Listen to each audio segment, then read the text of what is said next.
कार्यवाहक डीजीपी के सवाल को लेकर बोले अखिलेश, अगर नीति आयोग के आंकड़े आप निकालोगे तो उत्तर प्रदेश शिक्षा के क्षेत्र में, उत्तर प्रदेश भ्रष्टाचार के मामलों में, उत्तर प्रदेश स्वास्थ्य के मामलों में, उत्तर प्रदेश महंगाई के मामले में कहां खड़ा है। मुझे तो लग रहा है कि पिछले 3 कार्यवाहक डीजीपी जो लगातार उत्तर प्रदेश को मिले हैं, मुझे तो ये महसूस हो रहा है कि उत्तर प्रदेश के मुख्यमंत्री भी कहीं कार्यवाहक तो नहीं। उत्तर प्रदेश का डीजीपी कार्यवाहक नहीं, उत्तर प्रदेश के मुख्यमंत्री कार्यवाहक हैं। नए संसद भवन के उद्घाटन के दिन जंतर मंतर पर महिला पहलवानों की गिरफ्तारी पर बोले अखिलेश, जिस दिन देश की सबसे बड़ी लोकसभा, जिसके बारे में न जाने क्या क्या सपने दिखाए जा रहे हैं, जब उसका उद्घाटन हुआ उसी दिन पुलिस जाकर के पहलवानों को गिरफ्तार कर रही है। ये संदेश दे रहे हैं बीजेपी के लोग ना संविधान को मानते हैं, ना कानून को मानते हैं। जो लोग आवाज उठाएंगे उनकी आवाज बंद कर देंगे। बीजेपी को फैसला लेना है। भारतीय जनता पार्टी को बताना है कि जो नारा कभी उन्होंने दिया था, बेटी बचाओ बेटी पढ़ाओ, क्या इस तरह से बेटी बचेंगी, बेटी पढ़ेंगी या बेटियों को सम्मान होगा। और कहीं ना कहीं देश की हर बेटी देख रही इन तस्वीरों को, इस देश की नारी देख रही है इस अपमान को। बदला एक एक नारी आने वाले चुनाव में भारतीय जनता पार्टी के खिलाफ मतदान करके लेगी। नए संसद भवन का अखिलेश यादव द्वारा विरोध करने पर सवाल पर बोले अखिलेश, जो बड़े रूप में बना हो उसके उद्घाटन में हम लोग नहीं गए। ये इसलिए हम लोगों ने संदेश दिया, खासकर हमने संदेश दिया कि अगर देश की राष्ट्रपति महिला है, आदिवासी है और हमें आपको पन्ने पलटने चाहिए। जिस समय यही भारतीय जनता पार्टी दूसरे दलों से राष्ट्रपति चुनाव के लिए वोट मांग रही थी तो क्या क्या नहीं बता रहे थे। आज जब उद्घाटन था तो क्यों भूल गए, तो केवल उन्हें भूल गए। हमारे अभी गोविंद जी रिटायर्ड हुए, कम से कम उनका भी सम्मान हो जाता। तो आखिरकार भारतीय जनता पार्टी क्या संदेश देना चाहती है। इस देश में सबसे ज्यादा नुकसान अगर किसी ने किया है तो छुआछूत ने किया है। धरती पर इस तरीके का भेदभाव आदमी आदमी से छुआछूत करता हो कहीं नहीं है। कहीं ना कहीं बीजेपी के लोग हो सकता है हजारों साल पुरानी मानसिकता के हिसाब से सोचते हो कि महिला है, क्यों हम उन्हें बुलाएं। इसीलिए हमारा विरोध था। लोकसभा का मंदिर है तो विरोध हमारा इस बात के लिए भी है कि विपक्ष की सुनना ही नहीं है, विपक्ष को अपमानित करते हैं। पुरानी लोकसभा की दीवारों पर लिखी हैं चीज़ें कि आप अगर सदन में आए हैं तो जो आप बोलेंगे सच बोलेंगे। तो क्या भारतीय जनता पार्टी सच बोलती है। अमेठी में उप मुख्यमंत्री ब्रजेश पाठक द्वारा एक दलित के घर खाना खाए जाने के सवाल को लेकर बोले अखिलेश, पता नहीं घर से खाना बनाकर तो नहीं ले गए थे या फिर पहले से ही बता दिया होगा कि ये बनाकर रखना। इस बात का मुझे यकीन है। ये जो खाना खाने का सिलसिला है, हम भी खाते हैं, सब लोग खाते हैं। मुझे लगता है कि बीजेपी के लोग खाना खाने जाते हैं, पहले बता दें कि हम क्या खाएंगे। भारतीय जनता पार्टी पर निशाना साधते हुए उन्होंने कहा कि अगर उत्तर प्रदेश में सबसे ज़्यादा अगर कोई भूमाफिया है तो वह भारतीय जनता पार्टी के लोग हैं। भारतीय जनता पार्टी पर निशाना साधते हुए उन्होंने कहा अगर उत्तर प्रदेश में सबसे ज़्यादा अगर कोई भूमाफिया है तो वह भारतीय जनता पार्टी के लोग हैं। डिप्टी सीएम ब्रजेश पाठक को अखिलेश यादव ने बताया बीमार। 2024 में होगा बदलाव, होगा 24 में भारतीय जनता पार्टी का सफाया होगा। इसलिए भाजपा सर्वे के बाद 3 सर्वे करके अपने 2 बार सांसद रहे उनकी टिकट तय करोगे। इसका मतलब जो सांसद चुने जा चुके हैं उनका सफाया होने जा रहा है, उनकी टिकट बदली जा रही है। और उसमें सर उद्घाटन के अवसर पर साधु संत थे, क्या वाकई में ये लोकतंत्र जो संविधान चल रहा है क्या साधु संतों से चलेगा। देखिए, मैं अपने पत्रकार साथी ने बहुत अच्छा सवाल पूछा कि लोकतंत्र का मंदिर जी जो इतने बड़े रूप में बना हो उसके उद्घाटन में हम लोग नहीं गए। ये इसलिए हम लोगों ने संदेश दिया और खासकर हमने संदेश दिया कि अगर देश की राष्ट्रपति महिला हैं, आदिवासी हैं और हमें आपको पन्ने पलटने चाहिए। जिस समय यही भारतीय जनता पार्टी दूसरे दलों से राष्ट्रपति चुनाव के लिए वोट मांग रहे थे तो क्या क्या नहीं बता रहे थे। तो आज जब उद्घाटन था तो क्यों भूल गए। और केवल उन्हें भूल गए, हमारे अभी कोविंद जी रिटायर हुए हैं प्रेसिडेंट, अरे कम से कम उनका भी सम्मान हो जाता। तो आखिरकार भारतीय जनता पार्टी क्या संदेश देना चाहती थी। इस देश में सबसे ज्यादा नुकसान अगर किसी ने किया है तो वो छुआछूत ने किया। धरती पर इस तरह का भेदभाव आदमी आदमी से छुआछूत करता हो कहीं नहीं है। तो कहीं ना कहीं बीजेपी के लोग हो सकता है हजारों साल पुरानी मानसिकता के हिसाब से कुछ सोचते हो कि भाई महिला हैं क्यों हम उन्हें बुलाएं, राष्ट्रपति हैं क्यों बुलाएं हम लोकसभा उद्घाटन। इसीलिए हमारा विरोध था। और लोकसभा का मंदिर अगर है तो विरोध हमारा इस बात के लिए भी है कि विपक्ष की सुनना ही नहीं। विपक्ष को अपमानित करते हैं आप। पुरानी लोकसभा की दीवारों पे लिखी हैं चीजें कि आप अगर सदन में आए हैं तो आप जो वो बोलेंगे सच बोलेंगे। क्या भारतीय जनता पार्टी सच बोलती है?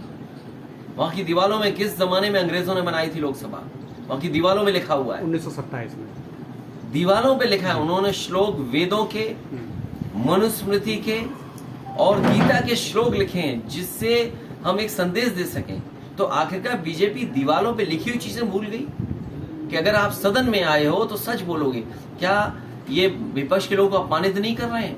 हमारे एक एक नेता को आप झूठा भेज रहे हैं। अगर मान लीजिए उसे कोर्ट से न्याय मिल गया है तो डीएम एसपी दबाव बना रहे हैं उस पर, जज पर और गवाह पर दबाव बना रहे हैं। और कैसा लोकतंत्र जहां गवाह मर जाए, जिस पे आरोप हो, उसको टीवी कैमरे के सामने मार दिए जाते हो। ये लोकतंत्र है। और फिर हमारी सरकारें कहती कानून व्यवस्था से काम हो रहा है। क्या कानून व्यवस्था से काम हो रहा है? हमारा चुनाव जीत गए मैनपुरी में, आप सब जानते हो दिल से ही बातें। हो सकता है वो बात आप स्वीकार न करें, लेकिन हमारा वीर पत्रकार थक गए इतने में।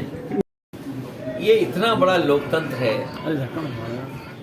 लोकतंत्र इतना बड़ा लोकतंत्र है, यहाँ लोकतंत्र प्रेमी लोग हैं। इस देश में बाबा साहब भीमराव अंबेडकर जी के सपनों को पूरा करने वाले लोग हैं। यहाँ डॉक्टर राम मनोहर लोहिया को और डॉक्टर राम मनोहर लोहिया के सिद्धांतों पर चलने वाले लोग हैं। इस देश के लोगों को पता है आजादी कोई ऐसे ही नहीं मिली। इस आजादी के लिए, इस लोकतंत्र के लिए, अपने कानून के लिए लोगों ने कुर्बानियां दी हैं। कोई लोकतंत्र ऐसे नहीं बदल देगा कि हर चीज बदल दे। 24 में बदलाव होगा, 24 में भारतीय जनता पार्टी का सफाया होगा। इसीलिए क्या कर रहे हैं? सर्वे के बाद सर्वे, फिर सर्वे, फिर सर्वे। अरे 3 सर्वे करके अपने 2-2 बार सांसद रहे उनकी टिकट तय करोगे। इसका मतलब क्या हुआ कि जो सांसद चुने जा चुके हैं वो उनकी सफाया होने जा रहा है, टिकट बदली जा रही है। चिंता का विषय सर्वे नहीं है। जनता को चिंता का विषय और आपके लिए चिंता का विषय ये होना चाहिए, खबर ये होनी चाहिए कि 3 सर्वे के बाद भी वो 2-2 बार के सांसद टिकट नहीं बचा पाएंगे। भारतीय जनता पार्टी मायावती जी ने किया है एमएलसी चुनाव में। आपने जो अपने प्रत्याशी उतारे, उनका कहना है कि पहले से पता था कि करारी हार होगी, उसके बाद भी दलित और ओबीसी कैंडिडेट उतार कर उनको जो क्या साबित करना चाहा। इनकी तो मानसिकता ही पहले से ऐसी रही है। ऐसा सवाल हार जीत का नहीं होता है, सवाल सिद्धांत का है। कम से कम सिद्धांत के लिए लड़ना पड़ेगा। अगर भारतीय जनता पार्टी पिछड़े दलितों का अधिकार छीन रही है, और जिन नेता के बारे में आप कह रहे हैं, मैंने इस बात को कहा कि लेटरल एंट्री हो रही है, उसके बारे में ये दल क्या कहेंगे? आउटसोर्स व्यवस्था के बारे में ये दल क्या कहेंगे? लगातार प्राइवेटाइजेशन हो रहा है, उसके बारे में ये क्या कहेंगे? क्या बीजेपी लेटरल एंट्री के बारे में कुछ कहेंगे?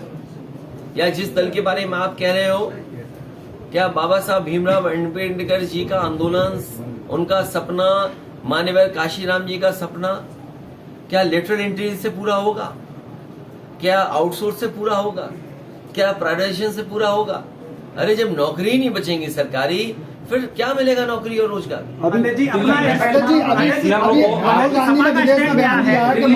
देश की संसद भवन का उद्घाटन हुआ था, सबसे बड़ी लोकसभा, जिसके बारे में न जाने क्या क्या सपने दिखाए जा रहे हैं, कि उसका उद्घाटन हुआ।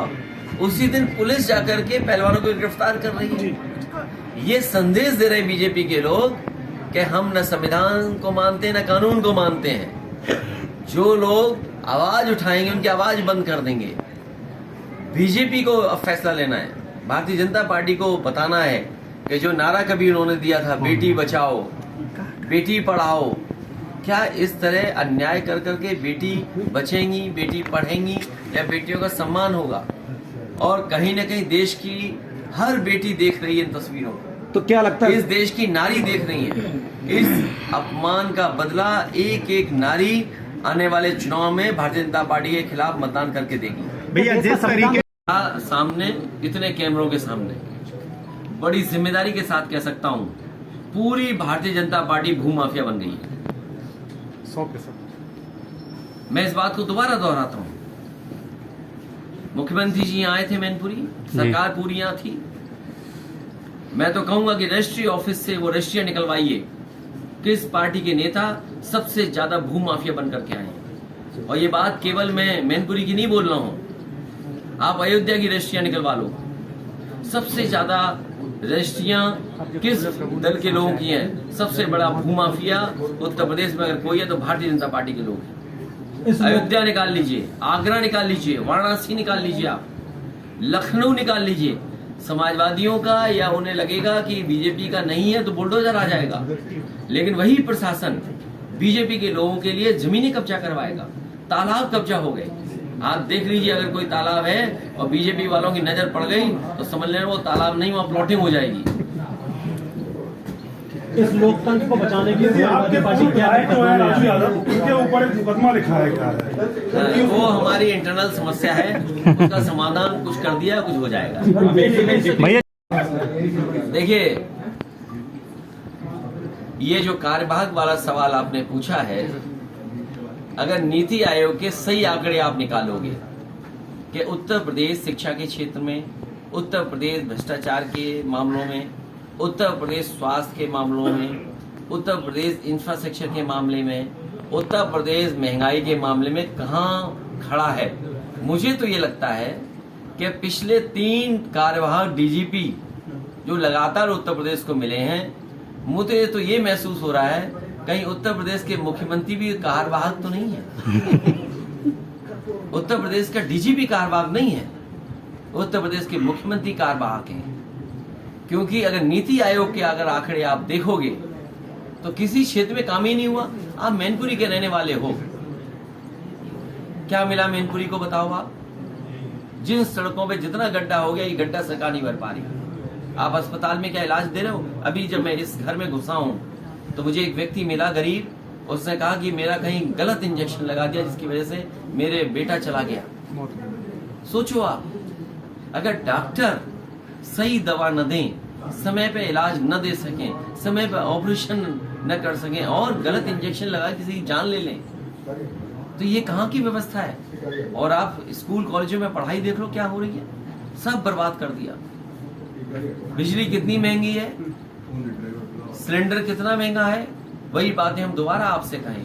और गेहूं आप पता कर लेना, 1 किलो भी गेहूं सरकार ने नहीं खरीदा, प्राइवेट कंपनियों को लाइसेंस दे दिया, पूरा आपका गेहूं खरीद करके मुंबई और न जाने कहां चला गया, कुछ पानी के हवाई जहाज से विदेश चला गया गेहूं। उत्तर प्रदेश के स्वास्थ्य मंत्री कहते हैं कि स्वास्थ्य सेवाएं बेहतर करेंगी, लेकिन मैनपुरी में पोस्टमार्टम कराने के नाम पे रुपए लग रहे हैं और कहते हैं रिपोर्ट बदल जाएगी आपकी। ये भगवान, यहाँ अखबार में खबर छपी थी। सोचो, हम आपके विधान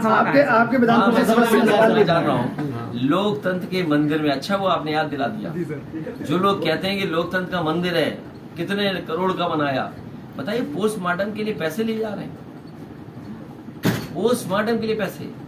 ये क्या मुख्यमंत्री है और क्या उनके डिप्टी सीएम है? डिप्टी सीएम का स्वास्थ्य खराब है मुझे लगता है, जिन्हें ये दिखाई नहीं दे रहा कि किस तरीके से अस्पताल चल रहे हैं। मेडिकल कॉलेज बर्बाद कर दी। क्या सफाई का अस्पताल देखने आए थे? क्या देखने आए थे कि बिल्डिंग कब बनेगी? मैं सरकार से जानना चाहता हूं, मैंने on the floor of house कहा था पार्लियामेंट के, विधानसभा के, कि ये बताइए कि शाहपुर जी पालन जी जो देश की सबसे प्रतिष्ठित कंस्ट्रक्शन कंपनी है, वो सफाई का मेडिकल कॉलेज बना रही थी, आखिरकार तुमने अपने लोगों को संतुष्ट करने के लिए, खुश करने के लिए, कमीशनबाजी के लिए ठेका दिया आपने अपने लोगों को, और एक सबसे प्रतिष्ठित कंपनी को आपने ठेके से बाहर कर दिया। ये सोचिए, ये हालत है इनकी। तो इनका स्वास्थ्य अच्छा विभाग है, इनका खुद स्वास्थ्य गड़बड़ा गया है। शुक्रिया। इस को बचाने के लिए डकैती कर लेते हैं, लूटो छोटी बात कह रहे हो, डकैती कर रहे हैं। 2024 में कैसे हो पाएगा? घर बैठ के खाना खाया। आपको देखिए, जो हमारे किन्नर भाइयों ने संदेश दिया है जी, और बीजेपी चाहती है कि न्याय आप हाथ में लें, लेकिन हम अपने लोगों से कहेंगे न्याय हाथ में न लें, न्याय के लिए आगे ना आए। किन्नर भाइयों ने जो करके दिखाया है, उससे बड़ा संदेश कुछ नहीं हो सकता। सोचिए, उन्होंने कपड़े उतारे, पुलिस की लाठी छीनी, और जिन प्रशासन के लोगों ने उनका रिजल्ट बदला था, उन्हें पीट करके रिजल्ट लिया। डिप्टी सीएम ने अमेठी में एक दलित के घर भोजन किया, कैसे देखते हैं इसको?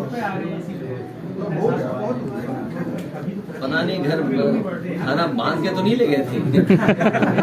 JV हेल्थ केयर अब ब्रजवासियों के लिए लेकर आया है हर प्रकार की चिकित्सकीय सुविधाएं, वो भी एक छत के ही नीचे।